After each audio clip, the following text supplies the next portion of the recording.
ವರನಟ doctor Rajkumar ಕರ್ನಾಟಕದ ಹೆಮ್ಮೆಯ ನಟ. ತಾಯಿ ಭುವನೇಶ್ವರಿಯ ವರಪುತ್ರ. ಅವರು ನಟಿಸದ ಪಾತ್ರವಿಲ್ಲ, ಅವರಿಗೆ ತಿಳಿಯದ ಕಲೆಯಿಲ್ಲ. ನಟರಾಗಿ ಅಣ್ಣವರು ಅಸಾಮಾನ್ಯ ಕಲಾವಿದ ಎಂದು ಎಲ್ಲರಿಗೂ ಗೊತ್ತು. ಆದರೆ ತೆರೆ ಹಿಂದಿನ ಡಾಕ್ಟರ್ ರಾಜ್ ಹೇಗೆ ಅಷ್ಟು ದೊಡ್ಡ ನಟ, ಅವರ ಸಹ ಕಲಾವಿದರ ಒಟ್ಟಿಗೆ ಹೇಗೆ ಇರ್ತಾ ಇದ್ರು? ತಮ್ಮ ಉಡುಗೆ ತೊಡುಗೆ ಅಷ್ಟು ಸರಳವಾಗಿ ಇದ್ದದ್ದು ಯಾಕೆ?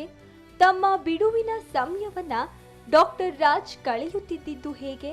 ಅವರ ಕುಟುಂಬದ ಜೊತೆ ಅಣ್ಣವರು ಇದ್ದಿದ್ದು ಯಾವ ರೀತಿ ಎಂಬ ಎಷ್ಟೋ ಮಾಹಿತಿಗಳು ಯಾರಿಗೂ ಕೂಡ ಗೊತ್ತಿರ್ಲಿಕ್ಕಿಲ್ಲ. ಈ ಎಲ್ಲ ವಿಷಯಗಳನ್ನ ನಾವು ಬೆನ್ನಟ್ಟಿ ಹೊರಟಾಗ ನಮಗೆ ಸಿಕ್ಕಿದ್ದೇ ಫೇಮಸ್ ಛಾಯಾಗ್ರಾಹಕ, ಬರಹಗಾರ ಮತ್ತು ನಿರ್ದೇಶಕರಾಗಿರುವಂತಹ ಪ್ರವೀಣ್ ನಾಯಕ್ ಅವರು. ಇವರು ಸುಮಾರು 25 ವರ್ಷಕ್ಕೂ ಅಧಿಕ ಕಾಲ ಡಾಕ್ಟರ್ ರಾಜ್ಕುಮಾರ್ ಅತ್ಯಾಪ್ತರಾಗಿ ರಾಜ್ ಜೀವನದ ಪ್ರಮುಖ ಸಂಗತಿಗಳನ್ನ ತಮ್ಮ ಕ್ಯಾಮೆರಾ ಕಣ್ಣುಗಳಿಂದ ಸೆರೆ ಹಿಡಿದಿದ್ದಾರೆ. ಪ್ರವೀಣ್ ನಾಯಕ್ ಅವರು ಅಣ್ಣವರ ಜೊತೆ ಕಳೆದ ಸಮಯದಲ್ಲಿ ಡಾಕ್ಟರ್ ರಾಜ್ಕುಮಾರ್ ಹೇಗಿದ್ರು, ವರನಟನ ಜೀವನ ಹೇಗಿತ್ತು ಎಂಬುದನ್ನ ಪ್ರವೀಣ್ ನಾಯಕ್ ಅವರ ಮಾತಿನಲ್ಲೇ ತಿಳಿಯೋಣ ಬನ್ನಿ. ರಾಜ್ಕುಮಾರ್ ಅವ್ರನ್ನ ನಾನು ವೈಯಕ್ತಿಕ ಅಂದರೆ ಪರ್ಸ್ನಲ್ ಆಗಿ ನೋಡೋಕ್ಕೆ ಸಿಕ್ಕಿದ್ದು ಭಾಳ ದಿನಗಳ ನಂತರ. ಅದ್ರ ಮುಂಚೆ ಎಲ್ಲ ನೋಡ್ತಿದ್ದು ಬರೀ ಅವ್ರ ಸಿನಿಮಾಗಳನ್ನ. ಯಾಕಂದರೆ ನಾವೆಲ್ಲ ಹಳ್ಳಿಗಳಲ್ಲೆಲ್ಲ ಹುಟ್ಟಿ ಬೆಳೆದವರು. ನಮ್ಮ ತಂದೆ ಸಿಂಡಿಕೇಟ್ ಬ್ಯಾಂಕ್ ಮ್ಯಾನೇಜರ್ ಆಗಿದ್ದರು. ಎಲ್ಲಿ ಟ್ರಾನ್ಸ್ಫರ್ ಆಗುತ್ತೋ ಅಲ್ಲಿ ಹೋಗಬೇಕು. ಅಲ್ಲಿ ಹೋದಾಗೆಲ್ಲ ಏನೇ ಆದರೂ ಕರ್ನಾಟಕದಲ್ಲಿ ಯಾವ ಮೂಲೆಗೆ ಹೋದರೂ ರಾಜ್ಕುಮಾರ್ ಸಿನಿಮಾಗಳು ಸಿಗ್ತಿತ್ತು, ನೋಡೋಕ್ಕೆ ನಾವು ನೋಡ್ತಾಯಿದ್ವಿ. ಆದರೆ ನಾನು ನಮ್ಮ ದಕ್ಷಿಣ ಕನ್ನಡ ಮಂಗಳೂರು ಸುತ್ತಮುತ್ತ ಎಲ್ಲ ನಮ್ಮ ತಂದೆಗೆ ಟ್ರಾನ್ಸ್ಫರ್ ಆದಾಗೆಲ್ಲ ಅಲ್ಲೆಲ್ಲ ಏನಂದರೆ ರಾಜ್ಕುಮಾರ್ ಅವ್ರ ಬಗ್ಗೆ ಬೇರೆ, ಅಂದರೆ ಇಲ್ಲಿ ಮಾತಾಡೋ ರೀತಿಯೇ ಬೇರೆ. ನಮ್ಮ ಮಂಗಳೂರು ಕಡೆ ಎಲ್ಲ ರಾಜ್ಕುಮಾರ್ ಅವರು ಭಾಳ ಒಳ್ಳೆಯ ನಟರು ಹಾಗೂ ಒಳ್ಳೆಯ ಸಂಗೀತಗಾರರು. ಹಾಗೆ ಅವರು ಒಂದು ಈ ಥರ ಒಂದು ಪಾಲಿಶ್ಡಾಗಿ ಮಾತಾಡ್ತಾಯಿದ್ರು. ತುಂಬ ಅಭಿಮಾನಿಗಳು ಅಲ್ಲೂ ಇದ್ದರು. ಆದರೆ ಬೆಂಗಳೂರಿಗೆ ಬಂದಾಗ, ನಾನು ಬೆಂಗಳೂರಿಗೆ ಟ್ರಾನ್ಸ್ಫರ್ ಆಯಿತು ನಮ್ಮ ತಂದೆಗೆ. ಇಲ್ಲಿಗೆ ಬಂದಾಗ ನಮ್ಮ ಗವಿಪುರಮಲ್ಲಿ ನಮ್ಮ ಮನೆ ಇತ್ತು. ಅಲ್ಲಿ ಶಿವಶಂಕರ ಅಂತ ಅವನು ಆ ಟೈಮಲ್ಲಿ ನಾವು ಬಂದೋ ಟೈಮಲ್ಲಿ ಒಂದು ಮಣ್ಣಿನ ಮಗ ರಾಜ್ಕುಮಾರ್ ಅಭಿಮಾನಿಗಳ ಸಂಘ ಅಂತ ಒಂದು ಸಂಘನ ಕಟ್ಕೊಂಡಿದ್ದ. ಅವನೇ ಅದಕ್ಕೆ ಪ್ರೆಸಿಡೆಂಟು. ಅದಲ್ಲದೆ ಅಖಿಲ ಕರ್ನಾಟಕ ರಾಜ್ಕುಮಾರ್ ಅಭಿಮಾನಿಗಳ ಸಂಘಕ್ಕೆ ಅವನು ಸೆಕ್ರೆಟರಿ ಆಗಿದ್ದ. ಸೊ ಈ ಥರ ಇರುವಾಗ ಏನಾಯಿತು, ಅವನು ಸಿಕ್ಕಾಪಟ್ಟೆ ಅವನು ದೊಡ್ಡ ಅಭಿಮಾನಿ. ಅವನು ಆವಾಗ ನಮ್ಮ ಮನೆ ಪಕ್ಕದಲ್ಲೇ ಬಂದು ಹೋದ್ರಲ್ಲಿ ನಾನು ಕೇಳಿದೆ ಅವನು ಒಂದು ಸಲ, ಏನು ಇಷ್ಟೊಂದು ಅವನು ಏನಂದರೆ ನೋಡಿ, ಇವಾಗ ಒಂದು ರಾಜ್ಕುಮಾರ್ ಸಿನಿಮಾ ಏನಾದರೂ ರಿಲೀಸ್ ಆಯಿತು ಅಂದರೆ ಅವ್ರ ಸಿನಿಮಾಗೆ ಒಂದು ವಾರ ಈ morning show, matinee, first show, second show 4 ಶೋಗಳು ನೋಡಲೇಬೇಕು ಪ್ರತಿ ದಿವಸ ಒಂದು ವಾರದಲ್ಲಿ. ಯಾವ ಥಿಯೇಟ್ರಾದ್ರೂ ಪರವಾಗಿಲ್ಲ, 4 ಶೋ ನೋಡಬೇಕು. ಮತ್ತು ನೆಕ್ಸ್ಟ್ ಡೇ ಇನ್ನೊಂದು 4 ಶೋ ನೋಡಬೇಕು. ಒಂದು ಶೋಗೆ ಇನ್ನೊಂದು ಶೋ ಮಧ್ಯೆ ಹೊರಗಡೆ ಬರೋದು, ಸೌತೆಕಾಯಿ ಅದು ಇದೇನೋ ಹೊರಗಡೆ ಮಾರಕ್ಕೆ ನಿಂತಿರ್ತಾರೆ, ಗಬಗಬ ತಿನ್ನೋದು ಮತ್ತೆ ತಿನ್ನುವುದು. ಈ ಥರ ಕಂಟಿನ್ಯೂಸ್ ಆಗಿ ಒಂದು ವಾರ ಯಾವ ಶೋನು ಬಿಡ್ದಂಗೆ ರಾಜ್ಕುಮಾರ್ ಅವ್ರ ಸಿನಿಮಾ ನೋಡ್ತಾಯಿದ್ದೆ. ನಾನು ಅವ್ರಿಗೊಂದ್ಸಲ ಕೇಳಿದೆ, ಏನು ಇಷ್ಟೊಂದು ಇಷ್ಟನ ನಿನಗೆ, ಇಷ್ಟೊಂದು ನೋಡಬೇಕು ಅನ್ಸುತ್ತೆ? ಮತ್ತೆ ನಿನಗೆ ರಾಜ್ಕುಮಾರ್ ಬಗ್ಗೆ ಗೊತ್ತೇ ಇಲ್ಲ ಬಿಡು ಅಂದು. ಅವ್ರ ಬಗ್ಗೆ ನಿನಗೇನೂ ಗೊತ್ತಿಲ್ಲ, ಒಂದು ನೆಕ್ಸ್ಟ್ ಸಿನಿಮಾ ಬಂದಾಗ ಫಸ್ಟ್ ಡೇ ನೀನು ಕರ್ಕೊಂಡು ಹೋಗ್ತೀನಿ ಬಾ ಅಂತಂದು. ಫಸ್ಟ್ ಡೇ ಕರ್ಕೊಂಡೋದ. ಆವಾಗ ನಾವೆಲ್ಲ ಈ ಸಣ್ಣ ಸಣ್ಣ ಊರಲ್ಲಿ ನೋಡೇ ಇಲ್ಲ ಈ ಥರ ಗಲಾಟೆ, ಅಂದರೆ ವೈಭವಗಳು. ಅಲ್ಲೇನಾಯಿತು, ಅಲ್ಲಿ ಹೋದರೆ ಸಿಕ್ಕಾಪಟ್ಟೆ ರಶ್ಶು, ಟಿಕೆಟ್ಗೋಸ್ಕರ ಹೊಡೆದಾಟ ಬಡದಾಟ, ಕ್ಯೂನಲ್ಲಿ ನಿಂತ್ಕೊಂಡು ಜಂಪ್ ಮಾಡೆಲ್ಲ ಹೋಗೋರು ಕಿಟಕಿ ಹತ್ರ ಹೋಗೋದಕ್ಕೆ, ಟಿಕೆಟ್ ಕೈ ಹಾಕೋಕ್ಕೆ. ಫಸ್ಟ್ ಡೇ ಫಸ್ಟ್ ಶೋ ನೋಡಬೇಕು ಅಂತ ಎಲ್ಲರಿಗೂ ಆಸೆ. ಆವಾಗ ಅಲ್ಲೆಲ್ಲ ಮಾಡಿ ಆಮೇಲೆ ಒಳಗಡೆ ಹೋದರೆ ರಾಜ್ಕುಮಾರ್ ಸಿನಿಮಾದಲ್ಲಿ ಏನು ಮಾತಾಡ್ತಾರೆ ಅಂತ ಕೇಳೋದು ಕೂಡ ಆಗದಿರೋ ಅಷ್ಟು ಓ ಅಂತ ಕ್ಲ್ಯಾಪ್ಸು, ಚಿಲ್ಲರೆ ದುಡ್ಡುಗಳೆಲ್ಲ ಬಿಸಾಕೋರು ಮೇಲ್ಗಡೆಯಿಂದ, ಬಾಲ್ಕನಿಯಿಂದೆಲ್ಲ. ಆಮೇಲೆ ಒಂದು ಹೊಸ ಡ್ರೆಸ್ ಹಾಕೊಂಡು ರಾಜ್ಕುಮಾರ್ ಬಂದರೆ ಸಾಕು, ತಮಟೆ ಗಿಮಟೆ ಎಲ್ಲ ಡಂಗ ಹೊಡೆದು ಅಲ್ಲಿ ಅದ್ರ ಮುಂದೆ ಯಾವುದಾದ್ರು ಸ್ಕ್ರೀನ್ ಮುಂದೆ ಎಲ್ಲ ಹೋಗಿ ಡ್ಯಾನ್ಸ್ ಮಾಡೋದು. ಈ ಥರ ಸಿಕ್ಕಾಪಟ್ಟೆ. ನಾನು ಅವಾಗೆಲ್ಲ ನನಗೆ ಆಶ್ಚರ್ಯ, ಯಾಕಂದ್ರೆ ನಾವು ನಮ್ಮ ಹಳ್ಳಿಗಳ ಕಡೆ ಎಲ್ಲ ಇದು ನೋಡೇ ಇಲ್ಲ. ಇಷ್ಟು ಈ ಥರ ಇದ್ರಲ್ಲ, ಹೆಂಗಾರ ಮಾಡೋರು ಒಂದು ಸಲ ನೋಡಬೇಕಲ್ಲ ಅಂತ ಫಸ್ಟ್ ಅನ್ನಿಸ್ತು. ಯಾಕಂದ್ರೆ ಇವನು ಬೇರೆ ಸಂಘದ ಅಭಿಮಾನಿ ಎಲ್ಲ ಆಗಿದ್ನಲ್ಲ, ಸರಿ ನಾನು ನೋಡಬೇಕು ಅಂತ ಅವನು ಒಂದು ಸಲ ಕೇಳಿದೆ. ಒಂದು ಸಲ ರಾಜ್ಕುಮಾರ್ ಅವರು ನೋಡೋಣ, ಒಂದು ಸಲ ಭೇಟಿ ಆಗಬೇಕು ನನಗೆ. ಯಾಕಂದರೆ ಫೋಟೋಸ್ ಎಲ್ಲ ನಾನು ತೆಗಿತಾ ಇದ್ದೆ ಆವಾಗಲೇ. ಅವಾಗೇನೋ ನನ್ನ ಹತ್ರ ಒಂದು ಚಿಕ್ಕ ಕ್ಯಾಮ್ರಾ ಇತ್ತು, ತುಂಬ ದುಡ್ಡಿಂದಲ್ಲ ಅದು, ಸ್ವಲ್ಪ ದುಡ್ಡಿದೆ. ಅದ್ರ ಮುಂಚೆ ನಮ್ಮ ತಂದೆ ಹತ್ರ ಯಾಶಿಕಾ ಮ್ಯಾಟ್ ಅಂತ ಕ್ಯಾಮ್ರಾ ಇತ್ತು, ಬಾಕ್ಸ್ ಟೈಪು, ಅದರಲ್ಲೂ ಮಾಡಿದೆ. ಆಮೇಲೆ ನನಗೋಸ್ಕರ ಒಂದು ಸಣ್ಣ ಕ್ಯಾಮ್ರಾ ತೊಗೊಂಡಿದ್ದೆ ಆವಾಗ, ಒಂದು 600 ರೂಪಾಯಿದು, ರಷ್ಯನ್ ಕ್ಯಾಮ್ರಾ ಜೆನಿತ್ ಅಂತ ಇತ್ತು.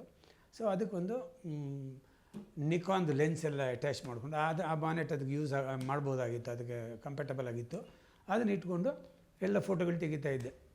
ಈ ಥರ ಇರುವಾಗ ಏನಾಯಿತು, ಅವ್ನಿಗೆ ಹೇಳ್ತಾ ಇದ್ದೆ, ಎಲ್ಲಾದರೂ ನಿಮಗೆಲ್ಲ ಗೊತ್ತಾಗುತ್ತಲ್ಲ ರಾಜ್ಕುಮಾರ್ ಅವರು ಶೂಟಿಂಗ್ ಎಲ್ಲರೂ ಇದ್ದರೆ ಹೇಳು, ನಾನು ಅಲ್ಲೋಗಿ ಅವ್ರ ಫೋಟೋ ತೆಗಿತೀನಿ ಅಂತ. ಸರಿ ಹೇಳ್ತೀನಿ ಅಂತ ಹೇಳ್ದೆ. ಕೊನೆಗೆ ಒಂದು ದಿವಸ ಏನಾಯಿತು, ನಮ್ಮ ಮನೆ ಬನಶಂಕರಿ ಈಗಿರೋದು ಬನಶಂಕರಿ ಹೇಳಿ, ಆವಾಗ ಗವಿಪುರಮಲ್ಲಿದ್ದೆ. ಆ ಗವಿಪುರದಲ್ಲಿ ಗವಿ ಗಂಗಾಧರೇಶ್ವರ ದೇವಸ್ಥಾನ ಅಂತ ಒಂದಿದೆ, ಅದು ಎಲ್ಲರಿಗೂ ಗೊತ್ತಿದೆ. ಅಲ್ಲೆಲ್ಲೋ ಶೂಟಿಂಗ್ನಾಗ ಬಂದಿದ್ದಾರೆ ರಾಜ್ಕುಮಾರ್ ಅವರು ಅಂತ ಗೊತ್ತಾಯಿತು. ತಕ್ಷಣ ಕ್ಯಾಮ್ರಾ ತೊಗೊಂಡು ಹೋದ ತಕ್ಷಣ ಅಲ್ಲಿ ಏನೋ ರಶ್ಶು ಹತ್ರ ಹೋಗೋಕ್ಕಾಗಲ್ಲ. ಎಲ್ಲಿ ರಾಜ್ಕುಮಾರ್ ಅವರು ಸಪ್ರೇಟಾಗಿ ಅವರು ಒಬ್ಬರದೇ ತಿಗೊಂಡ್ರೆ ಒಂದು 10 ಜನ ಬಂದು ನಿಂತ್ಕೊಂಡ್ಬಿಡ್ತಾರೆ ಹಿಂದ್ಗಡೆ. ಈ ಥರ ಎಲ್ಲ ಗಜಿಬಿಜಿ ಇತ್ತು. ನಾನು ಆದರೂ ಆದಷ್ಟು ಇರಲಿ, ಜನ ಇದ್ರೆ ಇದ್ಕೊಳ್ಳಿ, ನಾನು ತೆಗೋಣ ಅಂತೆಲ್ಲ ಒಂದಷ್ಟು ತೆಗೆದೆ. ಆಮೇಲೆ ಆದಷ್ಟು ಅವಾಗವಾಗ ಅವ್ರು ಸ್ವಲ್ಪ ಆ ಕಡೆ ಈ ಕಡೆ ಹೋದಾಗ ಸೋಲೋ ಆಗಿ ತೆಗೆದೆ.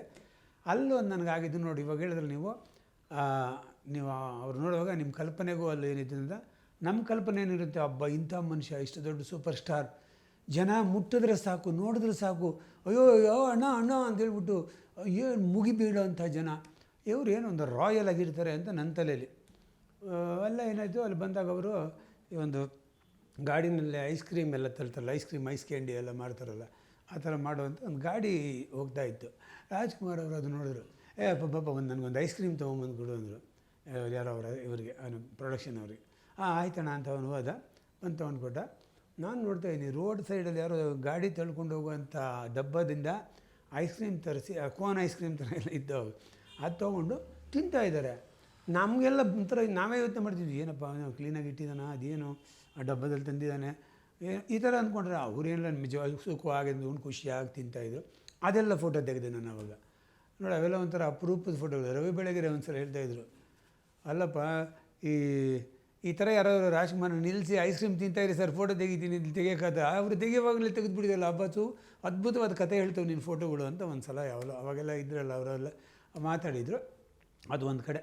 ಸೊ ನನಗೆ ಅವಾಗ ಅನಿಸಿದ್ದೇನೆ, ಅಪ್ಪ ನಾವೇನೋ ಇಲ್ಲೆಲ್ಲೋ ಇರ್ತಾರೆ ಅಂತಂದರೆ ಡೌನ್ ಟು ಅರ್ತ್ ಅಂತಾರಲ್ಲ, ಭಾಳ ಸಾಧಾರಣವಾಗಿ ಸಾಮಾನ್ಯ ಮನುಷ್ಯರ ಥರನೇ ಎಲ್ಲರ ಜೊತೆ ನಕ್ಕೊಂಡು, ಎಲ್ಲರ ಹೆಗಲ ಮೇಲೆ ಕೈ ಹಾಕ್ಕೊಂಡು ಫೋಟೋಸ್ ತಕ್ಕೊಂಡು ಎಲ್ಲ ಖುಷಿಯಾಗಿದ್ದರು.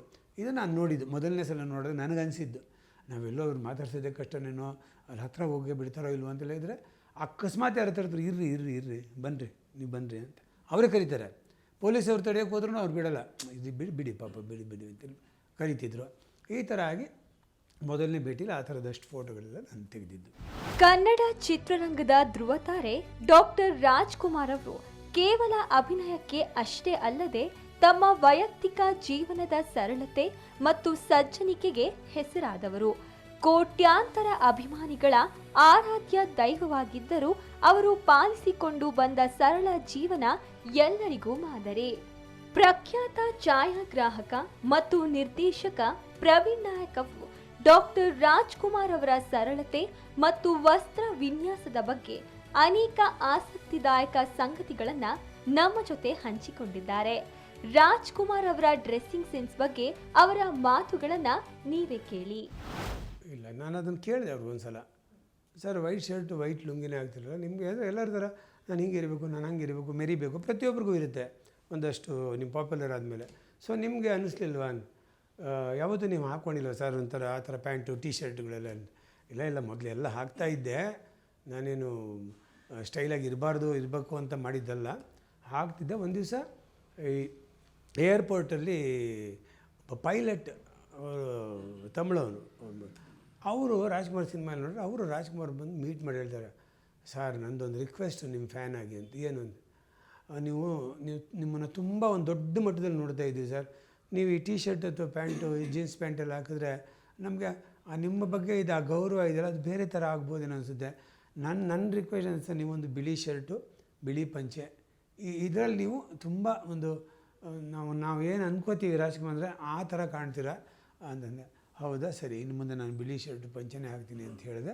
ಆವತ್ತಿಂದ ಅದನ್ನೇ ಹಾಕ್ತೀನಿ. ಅವ್ರ ಅಪ್ಪಾಜಿನೂ ಬಿಳಿ ಶರ್ಟು ಪಂಚೆನೇ ಹಾಕ್ತಾಯಿದ್ರು. ನಮ್ಮ ಅಪ್ಪಾಜಿ ಜ್ಞಾಪಕ ಬಂತು ಅಂದರು ಅವರು. ಇಲ್ಲ ನಾವು ಅಪ್ಪಾಜಿನೇ ಅಂದ್ಕೊಂಡ್ರಿ ಹಿಂಗಿರಪ್ಪ ಸಾಕು ಅಂತ. ಯಾಕಂದ್ರೆ ಅವ್ರು ಹೇಳೋದಂತೆ, ನೋಡಪ್ಪ ನಾಟಕದಲ್ಲಿ ನೀನು ಏನು ಬೇಕಾದ್ರೂ ಸ್ಟೈಲ್ ಮಾಡು, ಜೀವನದಲ್ಲಿ ಬೇಡ ಅಂತ. ಯಾಕಂದ್ರೆ ನಾವೆಲ್ಲ ಆರ್ಟಿಸ್ಟ್ಗಳು, ನಮಗೊಂದು ಕ್ಷೇತ್ರ ಇದೆ ನಾಟಕದಲ್ಲಿ, ಸ್ಟೇಜ್ ಮೇಲೆ ಮಾಡೋಕೆ, ಅಲ್ಲಿ ಮಾಡು, ನಿಂಗೆ ಬೇಕಾದಷ್ಟು ಮಾಡು, ಬಟ್ ಜೀವನದಲ್ಲಿ ಮಾಡೋಕ್ಕೆ ಹೋಗಬೇಡ ಅಂತ. ಈ ಥರ ಇದ್ದರೆ ಅವರ ಆ ಒಂದು ಇದರಲ್ಲಿದ್ದರು. ಪ್ರವೀಣ್ ನಾಯಕ್ ಅವರ ಪ್ರಕಾರ ಅಣ್ಣವರು ಯಾವತ್ತೂ ಭವ್ಯವಾದ ಅಥವಾ ಆಡಂಬರದ ಉಡುಪುಗಳನ್ನ ಬಯಸ್ತಿರ್ಲಿಲ್ಲ. ಅವರ ಡ್ರೆಸ್ಸಿಂಗ್ನಲ್ಲಿ ಒಂದು ರೀತಿಯ ಶಿಸ್ತು ಮತ್ತು ಘನತೆ ಇರುತ್ತಿತ್ತು. ಪ್ರಮುಖವಾಗಿ ಬಿಳಿ ಪಂಚೆ ಮತ್ತು ಶರ್ಟ್. ಸಾರ್ವಜನಿಕವಾಗಿ ಅವರು ಹೆಚ್ಚಾಗಿ ತೊಡುತ್ತಿದ್ದ ಬಿಳಿ ಪಂಚೆ ಮತ್ತು ಬಿಳಿ ಶರ್ಟ್ ಅವರ ವ್ಯಕ್ತಿತ್ವಕ್ಕೆ ಒಂದು ರೀತಿಯ ದೈವಿಕ ಕಳೆಯನ್ನ ನೀಡುತ್ತಿತ್ತು. ಅವರು ಹೆಚ್ಚಾಗಿ ಮೃದುವಾದ ಅಥವಾ ತಿಳಿ ಬಣ್ಣದ ಬಟ್ಟೆಗಳನ್ನ ಇಷ್ಟಪಡುತ್ತಿದ್ದರು.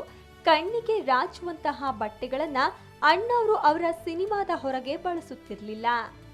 ಅಣ್ಣಾವ್ರ ಸಾವಿರಾರು ಫೋಟೋಗಳನ್ನ ತೆಗೆದಿರುವ ಪ್ರವೀಣ್ ನಾಯಕ್ ಅವರ ಪ್ರಕಾರ ಅಣ್ಣವರು ಬಟ್ಟೆ ಎಷ್ಟೇ ಸರಳವಾಗಿದ್ದರೂ ಅದು ಅಚ್ಚುಕಟ್ಟಾಗಿ ಇರಬೇಕೆಂದು ಬಯಸ್ತಿದ್ರಂತೆ. ಡಾಕ್ಟರ್ ರಾಜ್ಕುಮಾರ್ ಅವರು ಏನನ್ನೇ ಧರಿಸಿದ್ರೂ ಅದು ಅವರಿಗೆ ಒಪ್ಪುತ್ತಿತ್ತು, ಏಕೆಂದರೆ ಆ ಬಟ್ಟೆಯ ಹಿಂದೆ ಅವರ ವ್ಯಕ್ತಿತ್ವದ ತೂಕವಿತ್ತು ಅನ್ನುತ್ತಾರೆ ಪ್ರವೀಣ್ ನಾಯಕ್. ಸಂದರ್ಭಕ್ಕೆ ತಕ್ಕಂತೆ ಡಾಕ್ಟರ್ ರಾಜ್ ಹುಡುಪು. ಹೌದು, ಡಾಕ್ಟರ್ ರಾಜ್ಕುಮಾರ್ ಅವರಿಗೆ ಸಂದರ್ಭಕ್ಕೆ ತಕ್ಕಂತೆ ಹೇಗೆ ಸಿದ್ಧವಾಗಬೇಕು ಎಂಬುದು ಚೆನ್ನಾಗಿ ತಿಳಿದಿತ್ತು. ವಿದೇಶ ಪ್ರವಾಸಗಳಲ್ಲಿ ಅಥವಾ ವಿಶೇಷ ಸಮಾರಂಭಗಳಲ್ಲಿ ಮಾತ್ರ ಅವರು ಅತ್ಯಂತ ಸ್ಟೈಲಿಶ್ ಆಗಿ ಕಾಣಿಸಿಕೊಳ್ತಿದ್ರು. ವಿಶೇಷ ಏನು ಅಂದ್ರೆ ಅಣ್ಣಾವ್ರು ಸಫಾರಿ ಸೂಟ್ ಧರಿಸಿದ್ರೆ ಒಬ್ಬ ಅದ್ಭುತ ಅಧಿಕಾರಿಯಂತೆ ಕಾಣುತ್ತಿದ್ರು. ಅದೇ ಪಂಚೆ ಧರಿಸಿದ್ರೆ ಒಬ್ಬ ಸಾಮಾನ್ಯ ಕನ್ನಡಿಗನಂತೆ ಕಾಣುತ್ತಿದ್ರು. ಈ ರೂಪಾಂತರವೇ ಅವರ ವಿಶೇಷತೆ ಎನ್ನುತ್ತಾರೆ ಪ್ರವೀಣ್ ನಾಯಕ್. ರಾಜ್ಕುಮಾರ್ ಅವ್ರ ಸಿನಿಮಾ ಶೂಟಿಂಗ್ಗೆ ಹೋದಾಗ ಅಥವಾ ಸೆಟ್ಟಿಗೆ ಹೋದಾಗ ಅವ್ರು ಯಾವುದೇ ಒಂದು ಸಿನಿಮಾ ಒಂದು ಸೆಟ್ ಆವಾಗೆಲ್ಲ ಸೆಟ್ಟಲ್ಲಿ ಆಗ್ತಿದ್ರು. ಮನೆಯೆಲ್ಲ ಇಲ್ಲಿ ಮನೆಗೆ ಒಂದು ಶೂಟ್ ಮಾಡೋದೆಲ್ಲ ಕಮ್ಮಿ. ಕಂಠೀರವದಲ್ಲಿ ಅಥವಾ ಚಾಮುಂಡಿ ಸ್ಟುಡಿಯೋಲೆಲ್ಲ ಇತ್ತು. ಅಲ್ಲಿ ಹೆಂಗಿರುತ್ತೆ ಅಂದರೆ ರಾಜ್ಕುಮಾರ್ ಅವ್ರ ಸಿನಿಮಾ ವಿಶೇಷವಾಗಿ ಹೇಳೋದು, ಅಲ್ಲಿ ಎಲ್ಲ ಲೈಟ್ ಬಾಯ್ಸ್ ಇಡೀ ಯೂನಿಟ್ ಇರುತ್ತೆ. ಅಲ್ಲೆಲ್ಲ ಲೈಟಿಂಗ್ ಮಾಡ್ತಾ ಇರ್ತಾರೆ, ಇಲ್ಲೇನೋ ಟ್ರ್ಯಾಕ್ ಆಗ್ತಾ ಇರ್ತಾರೆ, ಎಲ್ಲ ನಡೀತಾ ಇರುತ್ತೆ. ಒಂದು ಕಡೆ ಕ್ರೇನ್ ಎಲ್ಲ ಏನು ಜೋಡಿಸ್ತಾ ಇರ್ತಾರೆ, ಗಜ ಗಜ ಗಜ ಗಜ ಗಜ ಗಜ ಅಂತ ಮಾತುಕತೆ ಇರ್ತದೆ. ತೊಂಬರ ಇದಾಕೋ ಒಂದು ಇದಾಗ ಎಚ್ ಎಮ್ ಐ ಹಾಕೋಲ್ಲೊಂದು ಓ ಓ ಓ ಅಂತ ಕೇಳ್ತಿರುತ್ತೆ. ಸಡನ್ನಾಗಿ ಸೈಲೆಂಟ್ ಆಯಿತು ಅಂತ ಈಗ ನೋಡಿದ್ರೆ ರಾಜ್ಕುಮಾರ್ ಬರ್ತಾ ಇರ್ತಾರೆ. ಅವರು ಒಳಗೆ ಬರೋದಕ್ಕೆ ಹೆಂಗಾಗ್ಬಿಡುತ್ತೆ ಅಂದರೆ ಎಲ್ಲರೂ ಹಿಂಗೆ ಮಾತಾಡೋರೆಲ್ಲ ಜೂನಿಯರ್ ಹಾಕೋಲ್ಲ ಅಂತ ಈ ಕಡೆ ಇಲ್ಲಿ ತಿರುಗಿಸ ಹಿಂಗೆ ಅಂತೆಲ್ಲ ಒಂದೊಂದು ಜೋರಾಗಿ ಕಿರ್ಸ್ತಾ ಇದ್ದವರು ಹಿಂಗೆ ನೋಡಿದ್ರೆ ಅದು ಒಂದು ಸ್ವಲ್ಪ ಈ ಕಡೆ ತಿರುಗಿಸು, ಇದೊಂದು ಚೂರು ಡೌನ್ ಮಾಡೋದು, ಈ ಥರ ಒಂದು ಸೈಲೆಂಟ್ ಆಗ್ತಾರೆ. ಆಮೇಲೆ ರಾಜ್ಕುಮಾರ್ ಅವ್ರಿಗೆ ಅದು ಇಷ್ಟ ಇಲ್ಲ. ಏನೋ ಮಾತಾಡ್ಕೊಂಡಿದ್ರು, ನಾವು ಬಂದ ತಕ್ಷಣ ಎಲ್ಲ ಸೈಲೆಂಟ್ ಆಗಿಬಿಟ್ಟು ಹಿಂಗೆ ಅವರೇ ಒಂದು ಸ್ವಲ್ಪ ತಮಾಷೆ ಮಾಡಿ ಅವ್ರನ್ನೆಲ್ಲ ನಗಿಸ್ಬಿಟ್ಟು ಇದು ಇದೆ ನಾಗರ ಎಲ್ಲ ರೆಕಾರ್ಡ್ ಮಾಡೋದೆಲ್ಲ ಬಿಟ್ಟು ಅವರೇನೋ ಒಂದು ಕೆನೆಗೆಲ್ಲ ಹಿಂಗಂದ್ಬಿಟ್ಟು ಏನಪ್ಪ ಏನೋ ಹೇಳ್ತಾ ಇದ್ದೆ ನಿಲ್ಲಿಸ್ಬಿಟ್ಟೆ ಅಂತ ಎಲ್ಲರಿಗೂ ಒಂದು ಸ್ವಲ್ಪ ಮತ್ತೆ ನಾರ್ಮಲ್ ಇದಕ್ಕೆ ತರಕ್ಕೆ ನೋಡ್ತಾಯಿದ್ರು. ಅದು ಮೇಯ್ನ್ ಅವ್ರದ್ದು. ಆಮೇಲೆ ಪ್ರತಿಯೊಂದು ಇದರಲ್ಲೂ ಕೂಡ ಪ್ರತಿಯೊಬ್ಬ ಸಹ ಕಲಾವಿದ ಜೊತೆ ತುಂಬ ಮರ್ಯಾದೆಯಿಂದ ನಡ್ಕೋತಾ ಇದ್ರು. ಆಮೇಲೆ ಒಂದು ವಿಶೇಷ ಏನಂದರೆ ಅವ್ರು ನೋಡಿ, ಅವರು 9 ಗಂಟೆಗೆ ಕಾಲ್ ಶೀಟ್ ಇದೆ ಅಂತಂದರೆ 8:15 ವಿತ್ ಮೇಕಪ್ ರೆಡಿಯಾಗಿ ಆ ಸೆಟ್ಟಲ್ಲಿ ಇರೋರು. ಅವರು ಶೂಟಿಂಗ್ ಎಲ್ಲಾದರೂ ಇರಲಿ, ಅದು 9 ಗಂಟೆಗೆ ಶೂಟಿಂಗ್ ಸ್ಟಾರ್ಟ್ ಆಗುತ್ತೆ ಅನ್ನಂಗಿದ್ರೆ 8:15 ವಿತ್ ಮೇಕಪ್ 50 ವರ್ಷದಲ್ಲಿ ಒಂದು ದಿವಸ ಮಿಸ್ ಮಾಡದೆ ಅವರು ಆ ಸ್ಪಾಟಲ್ಲಿ ಇರ್ತಾಯಿದ್ರು. ಎಷ್ಟು ಮಟ್ಟಿಗೆ ಅಂದರೆ ಒಂದು ದಿವಸ ಇದನ್ನು ನನಗೆ ಪಾರ್ವತಮ್ಮವ್ರು ಕೂತಿರುವಾಗಲೇ ಮಾತಾಡ್ತಾಯಿದ್ರು. ಪಾರ್ವತಮ್ಮವ್ರು ಹೇಳಿದೆ, 50 ವರ್ಷ ಒಂದು ದಿವಸ ಮಿಸ್ ಆಗದೆ ಮಾಡೋದೇ ಒಂದು ಇದಲ್ವ ಸರ್ ಅಂದರೆ, ಏನಿಲ್ಲ ಅದು ನನ್ನ ಕರ್ತವ್ಯ, ನನಗೆ ದುಡ್ಡು ಕೊಟ್ಟಿರ್ತಾರೆ, ಇಷ್ಟು ದಿವಸ ಇಷ್ಟೊತ್ತಲ್ಲಿ ಇರಬೇಕಪ್ಪ, ಇಷ್ಟು ದಿವಸ ಇರಬೇಕು ಅಂತ ನಾನು ಇಡ್ತೀನಿ ಅಂತ ಆ ಥರ ಎಲ್ಲ ಮಾತಾಡ್ತಿದ್ರು.